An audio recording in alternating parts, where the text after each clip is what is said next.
There's a thing in swimming called the enhanced games. It's new, and it is going to ask athletes to compete while they're taking enhancements, performance-enhancing drugs, PEDs. It's not good. We're avoiding this. Don't fall into this trap. And let's look at steroids with 2 case studies.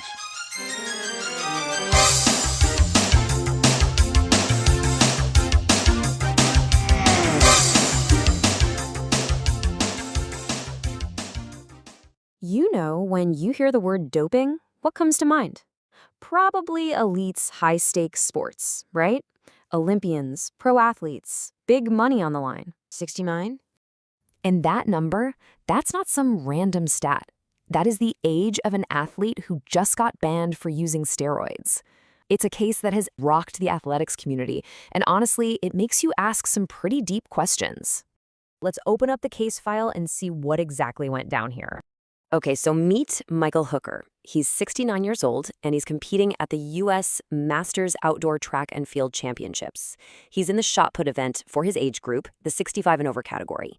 And get this, he wins. He throws over 12.5 meters to take the title. I mean, on the surface, that sounds incredible. A truly inspiring story of what's possible later in life. But, yeah, you guessed it, that victory didn't last long. See, after his win, there was a routine anti-doping test. And that test, it told a very, very different story. Hooker's sample came back positive for 2 things, testosterone and something called mestrolone. Now, both of these are synthetic anabolic steroids, basically the stuff you take to build muscle and strength, and they are absolutely 100% banned by the World Anti-Doping Agency. A big no-no. And look, there was no room for error here. They confirmed it using this super advanced test called isotope ratio mass spectrometry, IRMS for short. Think of it like a high-tech detective. It's so precise, it can tell the difference between the hormones your body makes on its own and the synthetic stuff you'd get from an outside source. There was absolutely no doubt he'd taken them. What happens next? What's the punishment? For something like this, the standard ban is 4 years. That's a long time. But because Hooker actually admitted to it, they knocked a year off. So the final sanction ended up being a 3-year ban from any and all competition. And that ban is in effect right now. He won't be able to compete again until 2028, which means he'll be well into his 70s by then. And of course, that championship title, wiped from the record books. It's like it never happened. This one case is pretty wild, but it's not just about one guy. To really get what this means, we have to zoom out a bit and look at the world this all happened in, the world of masters athletics. Masters athletics is awesome. It's basically a category for athletes who are 35 and older. We're talking about a whole community of people who just love their sports so much, they keep training and competing long after a typical pro career would be over. It's all about passion. And that's really the heart of the issue. You have this whole world built on the pure love of sport, but then you have a few people who are willing to cheat, to use banned substances, just to get an edge. That threatens the integrity of the whole thing. So you've got this real clash happening. On one side, you have the pure spirit of it all, competing just for the love of the game.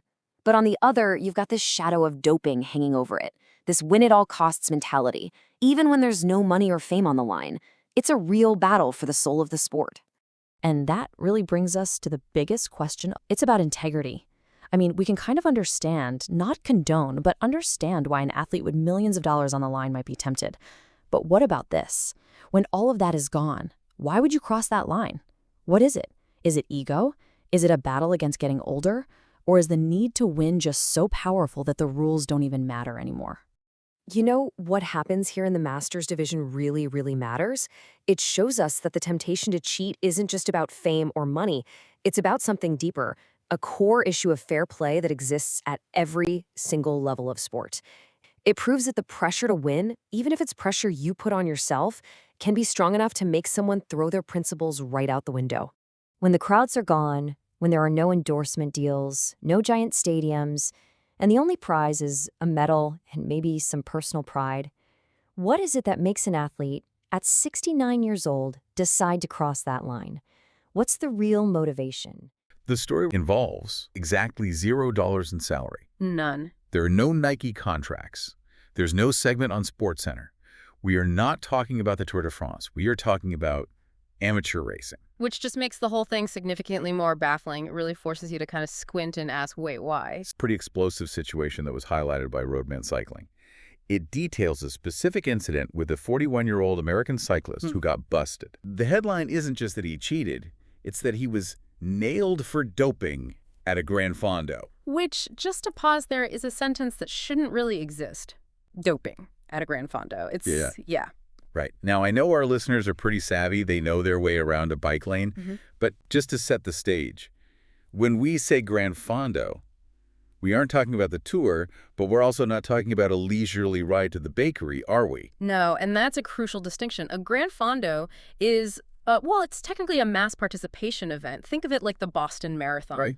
You've got the elites at the very front, sure, but then there are thousands of people behind them just trying to finish or, beat their personal best. It's supposed to be the big day out.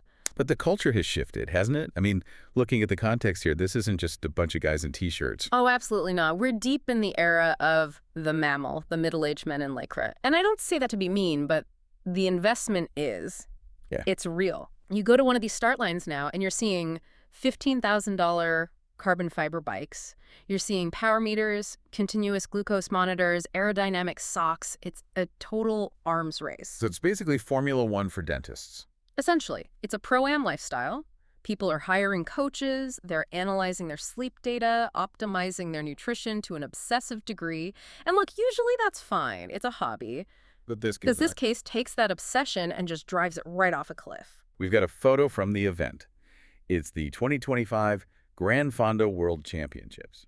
And our guy, the 41-year-old American, he is not blending in. No, he is fully committed to the bit. He's wearing a full Team USA speed suit. It's blue, red lettering, very official looking. He looks like he's about to line up for the Olympic time trial. He flew to Australia from the U.S.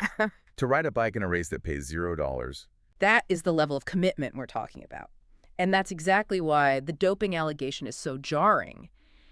If you're willing to fly across the world, ship your bike, pay for hotels, wear the national kit, you are taking this incredibly seriously. You're living out a fantasy. You are living out a fantasy of being a professional athlete. If these guys are already spending 50 grand on gear and travel, and they're already optimizing their blood sugar and their sleep, is taking a little testosterone or whatever really that big of a leap? Isn't it just another marginal gain? And that is the dangerous slippery slope, right? That's the wellness trap. You have a lot of men in this demographic, 40s and 50s, who are going to anti-aging clinics. They're getting prescribed TRT, testosterone replacement therapy. Right, to feel energetic. To feel energetic, to recover faster. And in real life, that's between them and their doctor. But the second you pin a race number on, that's doping. Period. Because the rules don't care if you're just trying to feel young. Yeah, exactly. The World Anti-Doping Agency Code does not have an exemption for midlife crisis. And that's the disconnect here. This writer brought a pharmacy, to use the word from the article, to a recreational ride.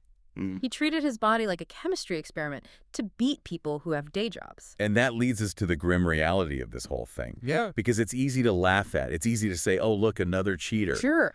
But Roadman Cycling used this specific word, grim.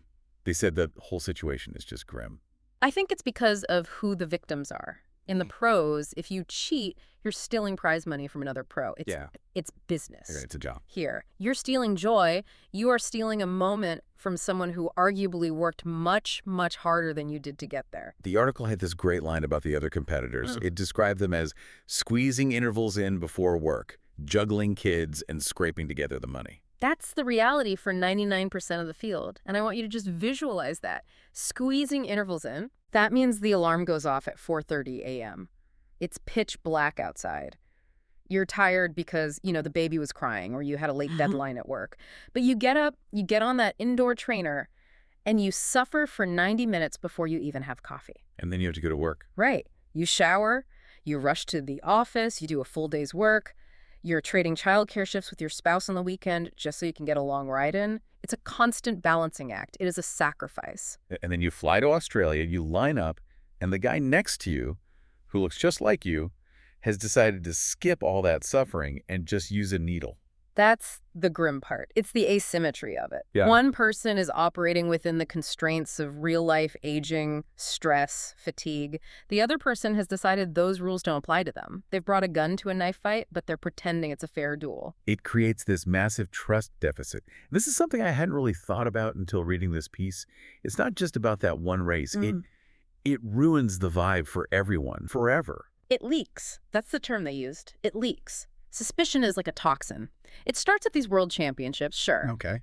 But then you go back to your local Saturday morning club ride, and you see a guy, maybe 50-year-old dentist, who is suddenly just crushing everyone on the climb. 10 years ago, you'd just say, wow, Bob's been training really hard. You'd be inspired. You'd ask him for training tips. You'd think, man, if I focus, I can be like Bob. But now, post-scandal, you look at Bob and you think, I wonder who Bob's doctor is. Is that hard work or is that a prescription? Instead of being inspired by a huge performance, you catch yourself wondering if you're watching hard work or just clever blood work. Clever blood work. That is such a cynical, depressing phrase. It is the death of inspiration. If we can't believe that the person beating us is doing it honestly, then why are we even racing? It turns the whole sport into a joke. It turns it from a test of human will into a test of who has the least scruples. And it feels like it's happening more often, or maybe we're just hearing about it more. But let's pivot to the guy himself, the doper. Because I feel like we usually paint these people as villains, evil masterminds plotting in a dark room. Right. But the take here is different. The analysis suggests it's not villainy. It's weakness. It's profound insecurity. And I think that's the most cutting part. If you cheat to win the Tour de France, okay, you're greedy. You want the millions. Sure. But if you cheat to win a Gran Fondo, where the prize is literally a jagged piece of glass and a jersey, you're not greedy. You are broken. If it takes a pharmacy to win an amateur Gran Fondo, you haven't proved you're strong. You've just shown everyone how insecure you really are. Think about the psychology required there. You are standing on a podium, accepting applause, wearing a medal, knowing for a fact that you didn't actually do it. You're a fraud. You're celebrating a lie. He's playing dress up. He wants the feeling of being a pro without the actual reality of it. Which brings us to what the reality should be. If you've got a day job and you're pinning on a number, the deal is simple.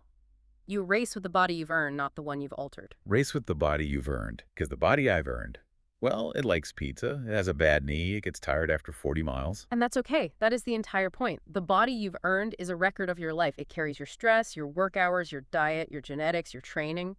Racing is about seeing what that specific body can do on that specific day. And when you alter it, when you inject the testosterone or the EPO, you're erasing that whole record. You're presenting a deepfake version of yourself. And the thing is, there is so much honor in the body you've earned.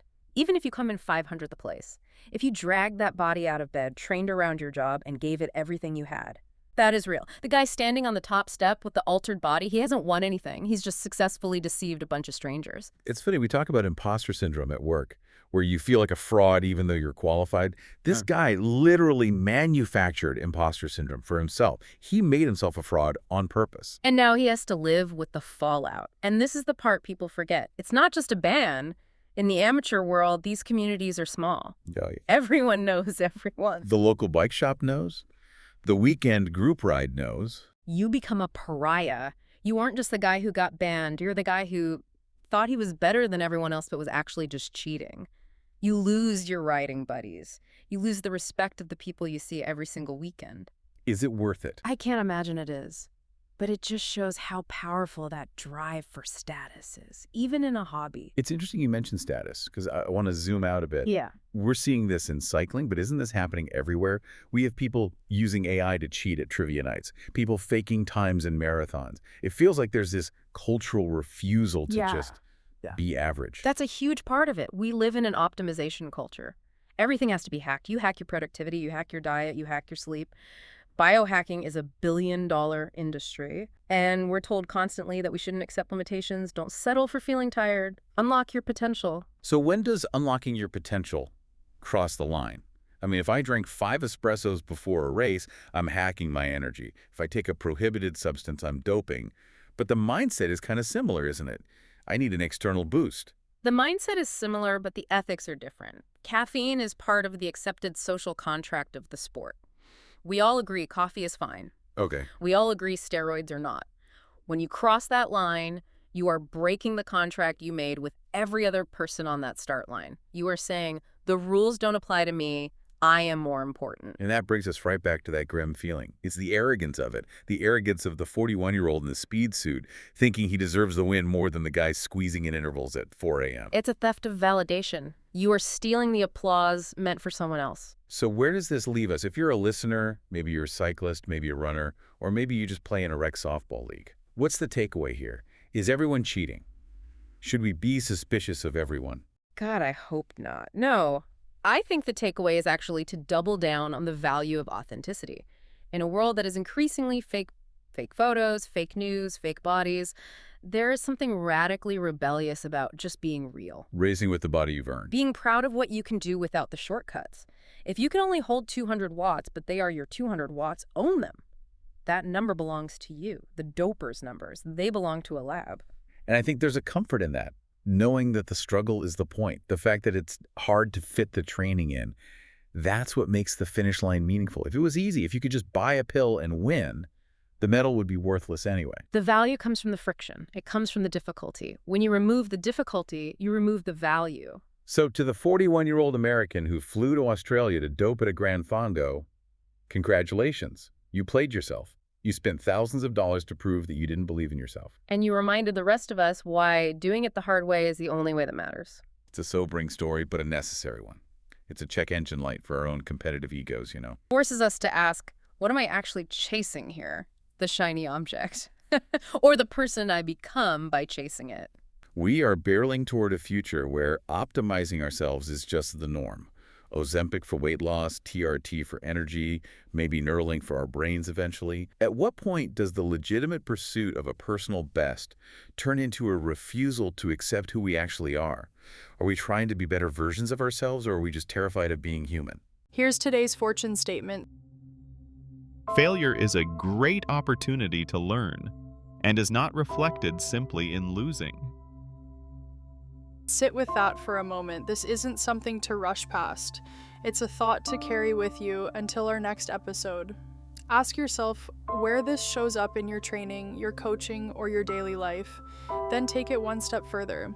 Open a journal and write honestly about what it means to you right now. This fortune statement comes from the book Mental Skills for Young Athletes, written by sports psychologist John Hogg, PhD from British Columbia, Canada. The book and the companion online course are available at swimisca.com. Strong performance doesn't start with talent, it starts with awareness, and awareness starts with one good thought at a time.